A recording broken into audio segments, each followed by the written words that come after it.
विषय असा आहे की इलेक्शनच्या पहिल्या काउंटिंग पासून पहिल्या मशनीपासून आपण त्यांच्यावर ऑब्जेक्शन घेतो की मशनी मोठ्या प्रमाणात टॅम्परिंग केल्याच्या दिसून येतं ते आणि त्या ठिकाणी मतांची चोरी झालेली दिसते. आता ही चोरी झालेली दिसते तर आम्हाला आमच्या अपेक्षितप्रमाणे पारदर्शक यंत्रणा जर शासन राबवत असेल, निवडणूक आयोग राबवत असेल तर त्यांनी आमच्या सगळ्या प्रश्नांची उत्तरं किंवा जे संशय जो आमच्या मनात येतो त्याचं निरसन त्यांनी करणं गरजेचं आहे. परंतु आज आम्हाला या ठिकाणी त्यांनी बोलवलं आहे आणि त्या ठिकाणी त्यांनी आम्हाला असं सांगण्यात येते की फक्त मशिनीवरचे आकडे दाखवणार आहे आणि नंतर आकडे दाखवून झाल्यानंतर मशीन रिसीट करणार, त्याचा डेटा गायब करणार आहे. त्या गोष्टीला आमचा विरोध आहे.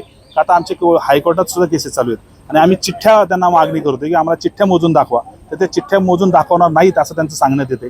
आम्ही त्यांना अर्ज केला आहे आणि तोपर्यंत ही संपूर्ण यंत्रणा त्यांची आता थांबवलेली आहे. आमच्या अर्जाचं उत्तर जोपर्यंत येत नाही तोपर्यंत त्यांचं आम्ही चालू होणार नाही.